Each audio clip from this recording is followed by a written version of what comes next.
propaganda produced by the rich. What they call all this trash that we're fed. I'm not buying all that jive. I still believe we shall survive. We shall survive and overcome. We shall survive. Our days will come. The war is fought inside our heads. Defenders face freedom dead.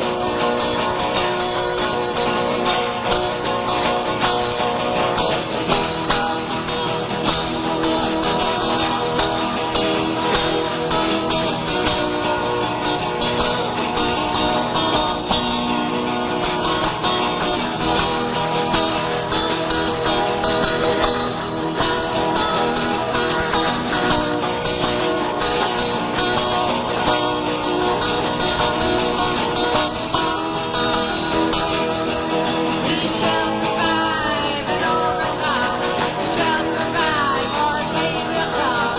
The war is fought inside our heads. Defenders face freedom dead.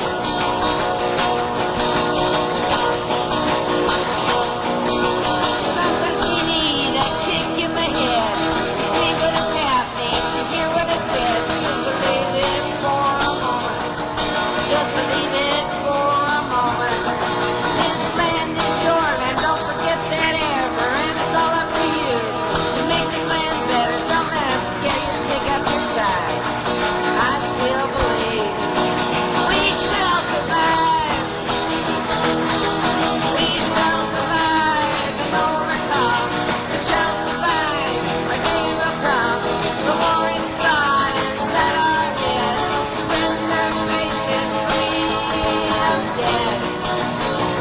We shall survive.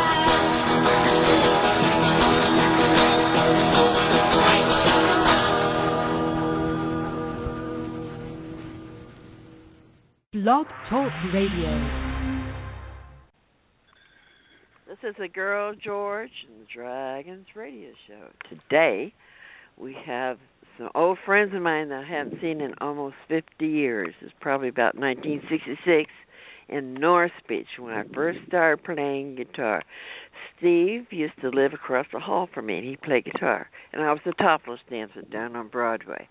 So I decided I should play guitar, too. So I bought a $12 guitar at Woolworth's, and I learned 3 chords and went down to the Coffee and Confusion and played there when I'd been playing for about 3 days. And Ivan Oles used to run an open mic there.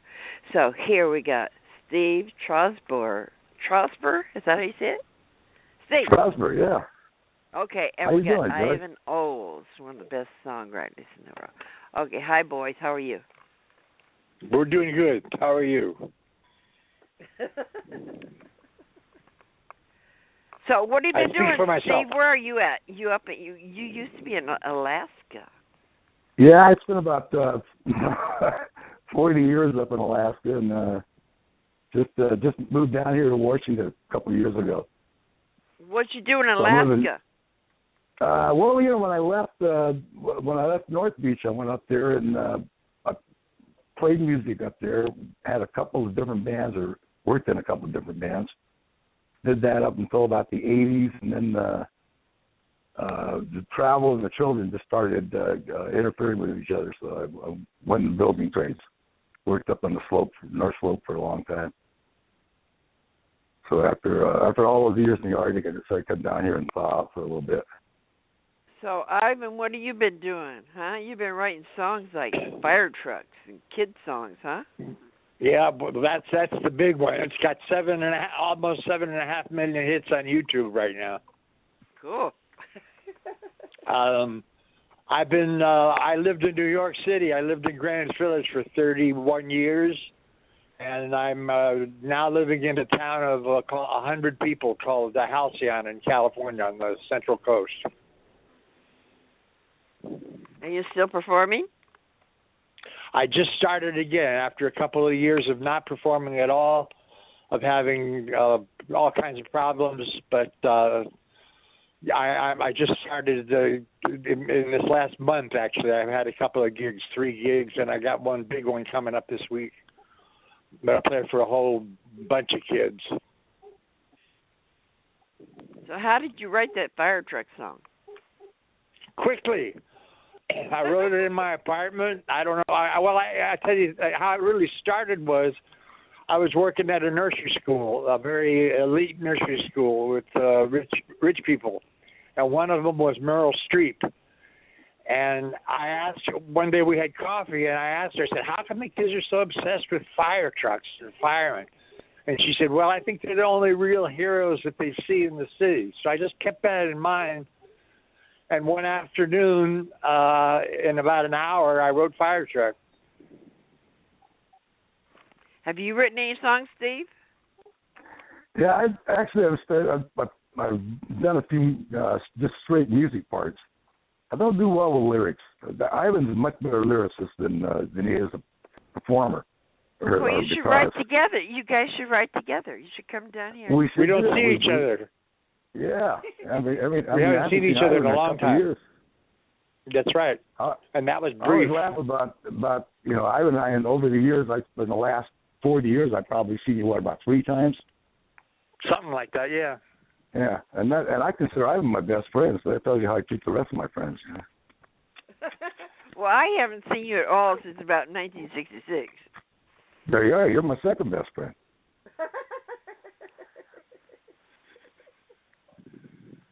So are you playing now, Steve? I am. I got into making guitars too. Oh, cool. Yeah. In fact, I think I put one on Facebook. But I just collected 3 more guitars. Just got myself a new the old JF30. The first in all the years I played guitars, is the first jumbo guitar I ever bought. Oh yeah. But it's a beauty. A nice curly maple back and sides and spruce soundboard. And then, so when did you guys meet? When did you guys meet? I think you met before. I remember. I did too. Steve, I needed a place to stay, and I needed a roommate. So Sylvia. What year was that? That was about 1965. 64, 65. So Sylvia recommended me, and she recommended Steve, and he moved in. We lived together for a short while. So how did you go about running the Coffee and Confusion? I was running Coffee and Confusion a couple of nights a week, yeah. What year was that? 65, 66. So were you running it the night I came in the first time? Well, the first time I came in, I was at the coffee gallery, and I'd been playing like 3 days, and it was in between my shows on Broadway, my topless shows on Broadway, and I had this stupid guitar with me. I knew 3 chords. I'd been playing 3 days, and whoever ran it over there said, we need somebody to come and open the show. I said, I only know one song. They said, that's all we need. So they drugged me over there. So the first time I played was the Coffee and Confusion. Now, I don't know if that was you or who it was. Could have been somebody else. I don't know. So have you heard? I know I was doing the open mic there at the Coffee Gallery for years. Huh? Didn't Chuck run that open mic at the Coffee Gallery for quite a while? Yeah, Chuck Massey and Mike Conrad. Yeah. I haven't seen Mike Conrad anywhere. Chuck Massey's on Facebook, but he won't talk to anybody. He talks to Ivan. I see him making comments to Ivan, but whenever I try to talk to him, he won't talk to me.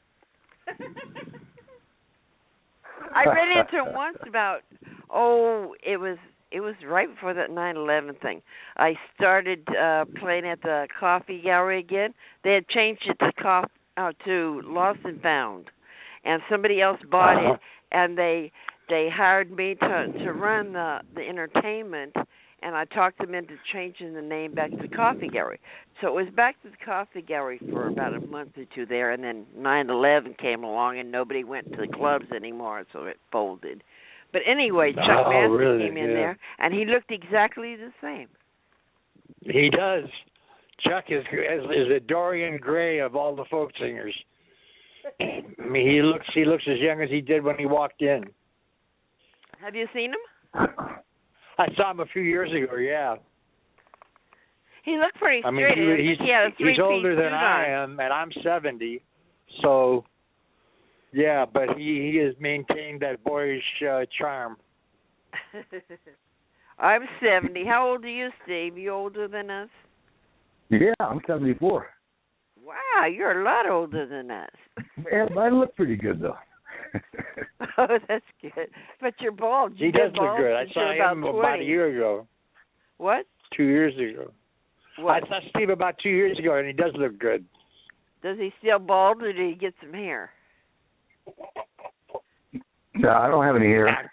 You shaved it off when you were about 20, didn't you? Yeah, I started losing it when I was about 25, and then by the time I was 30, it was all gone. I was dating a girl who was a hairdresser, and I asked her, I said, "What'll make this stuff go?" She said, "Nothing. Quit worrying about it. Get rid of it all."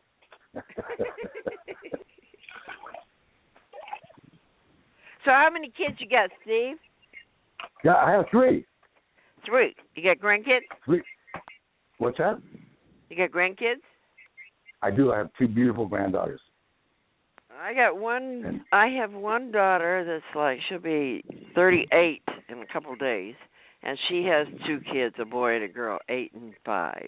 So what's her name? I did manage to reproduce somewhere along the way. Yeah, mine all do well. My oldest boy is he's a music director at the Seattle School of Rock. Well, actually, now he's the general manager. And cool. My daughter teaches Dungeons and Dragons in around Berkeley. They teach it as a school. I mean, they learn mathematics and reading skills through Dungeons and Dragons. They've got teaching credentials and stuff, Huh. And my daughter has a sword. My daughter takes sword fighting lessons. Wow.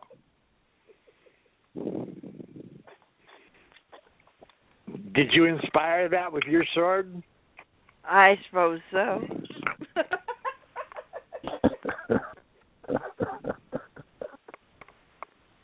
You still wear the sword? Got it. I look more like a steampunk now. Leather jacket. Well, I've always had a motorcycle jacket, but there's like gears on it, and I've got a top hat with the glasses, those gargles and stuff. I look steampunk now. That kind of fits me. I suppose. Well, I always have to have some kind of costume. Yeah. No, you left North Beach, about 68, 69?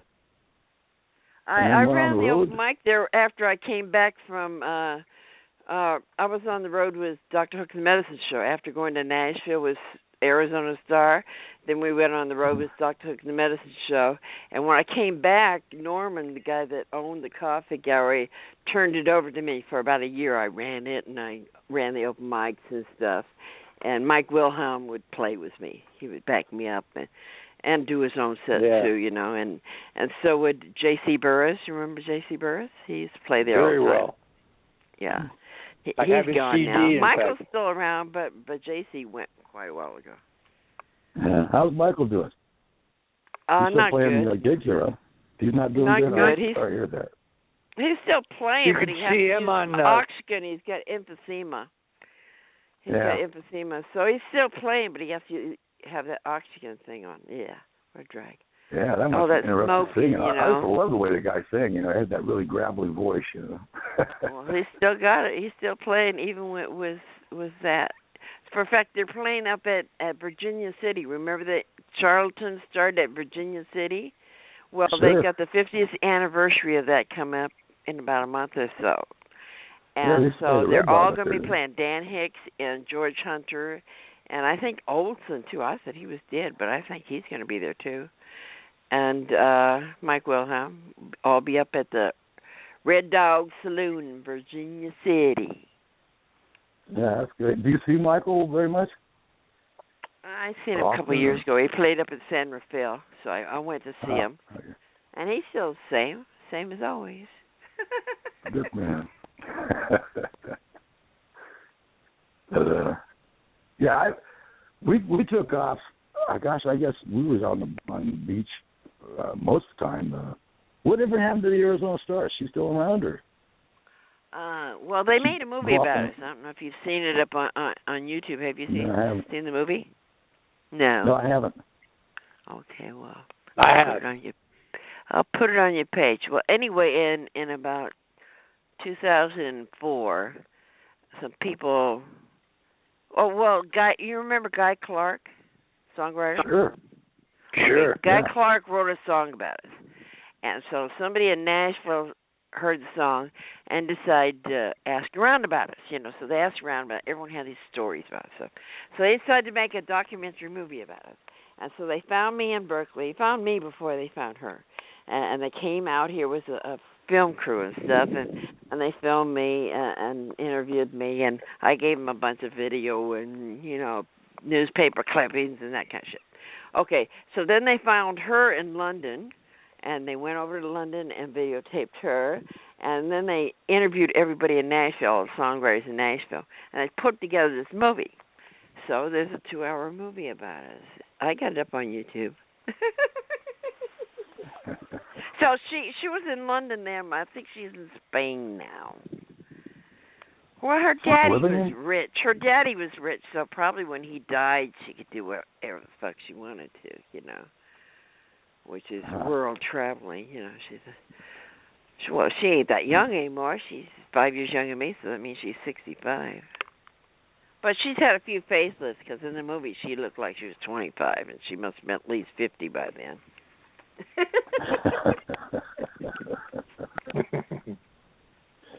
Well, good for her. Gotta do what you gotta do. That's true. So they're making another movie that I'm in about. Well, I was in the punk scene in L.A. at a place called All's Bar, downtown L.A. And now they're making a movie about that punk scene that I was in. So they came up here from L.A. and filmed me, interviewed me for that one. So I'll be in that one too. That one won't be about us. It'll be about the whole scene down there. So the other one was just about me and Star. So Ivan, I know you do children's venues most of the time. Do you still do any adult things? I did the first one in quite some time. I did it about a week ago.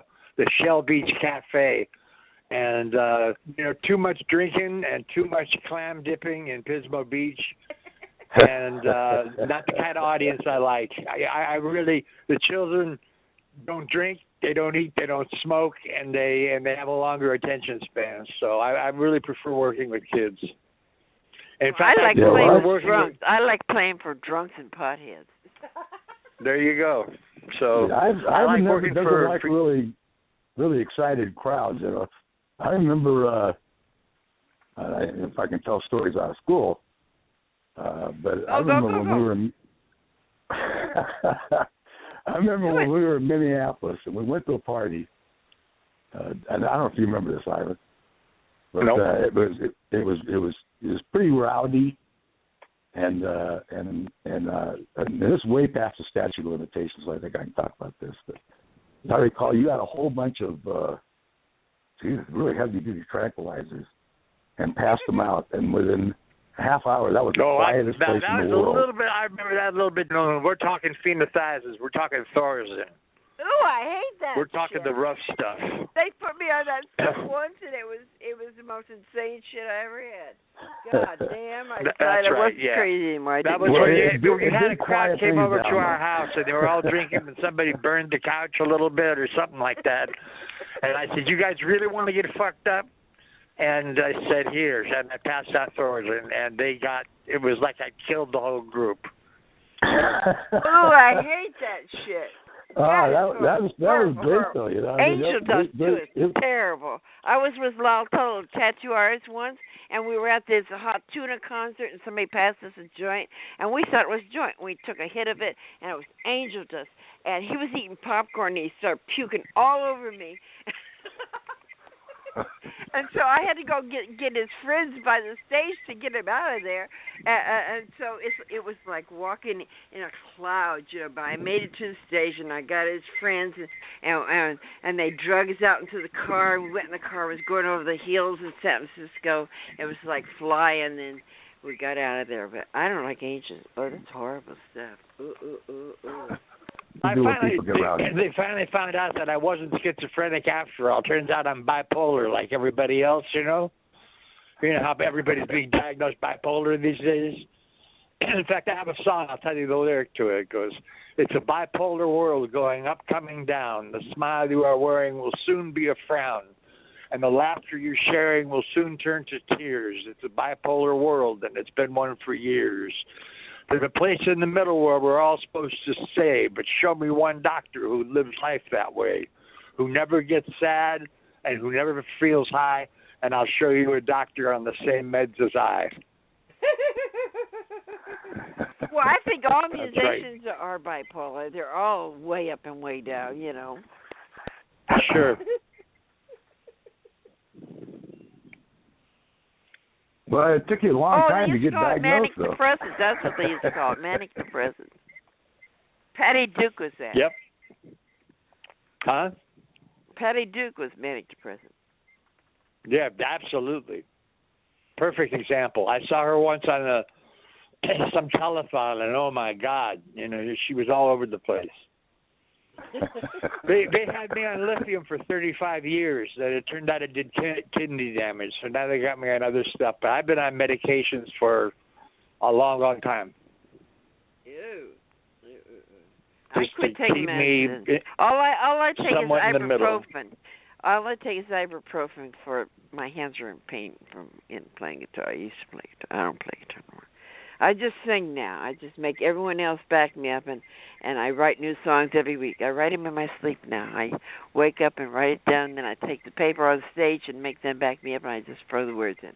I bet you do. That's what I do now. Well, we all got our paths to cross. We got all our way to climb. I'm beginning to find my way. It's still the truth. Yeah. Just got to keep on trucking, Don't let the bastards get you down.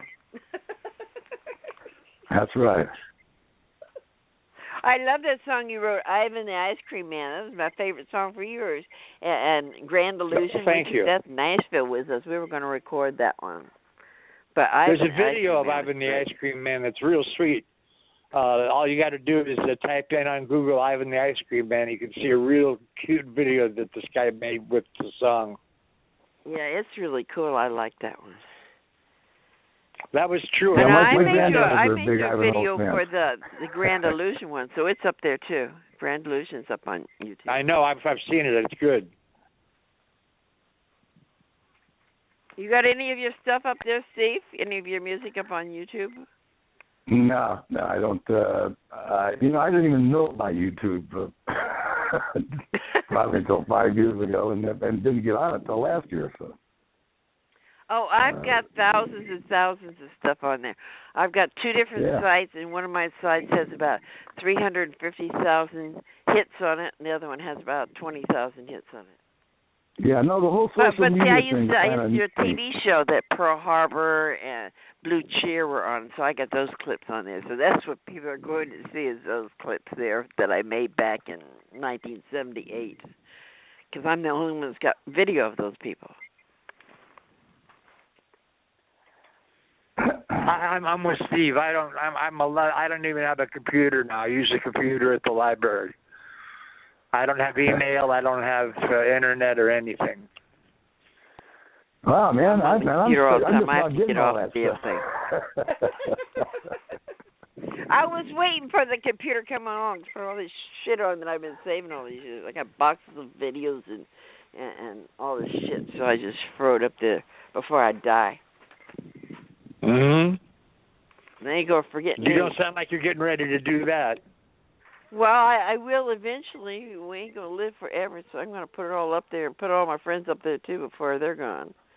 That's why I do this radio show.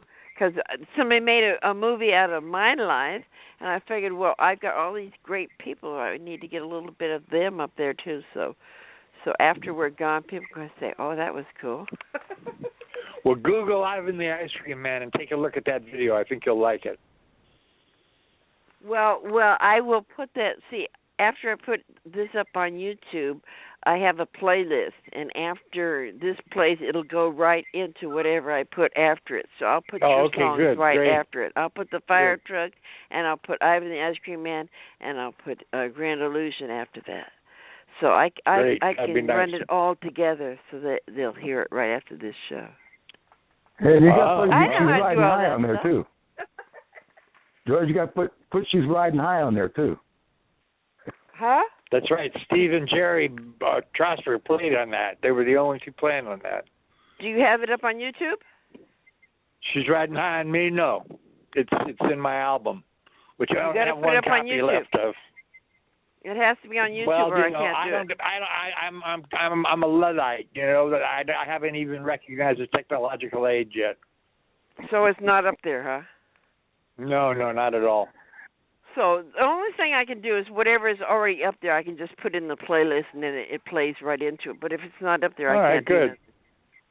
If you email me a copy of it, I can make a video out of it and put it up there like I did with Grand Illusion. Remember I did that? I can't do it yet. I'm still fragile.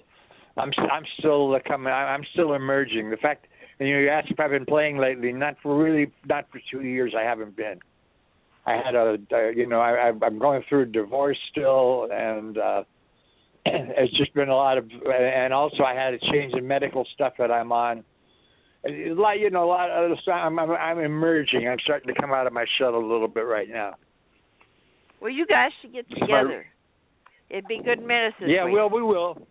We've talked about it. And then you can record something when you get together and send that to me, and we'll make a video out of that.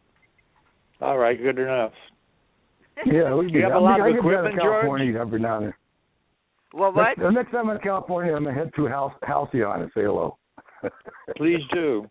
Through Berkeley, too, and say hi to me. I haven't seen you in 100 years. I don't know if I'd recognize you. I'll do that, George. You recognize me. I look exactly the same as I did. Yeah, well, I figured that. I'd never change. I've seen pictures. You do. And you still have a bunch of guys hanging around in all those pictures, too. My dear friends, our time is up. It was great talking to you. It's great talking to you, too. Yes, Ivan Old. Stay with us. Keep doing everything you're doing. I'm going to stay around for the next 100 years. I'm going to live forever. You do that. All right. We'll catch up to you in about 50 years. Okay, this is Girl George and Dragons Radio Show saying, see you later, alligator. Bye. Bye-bye. Bye.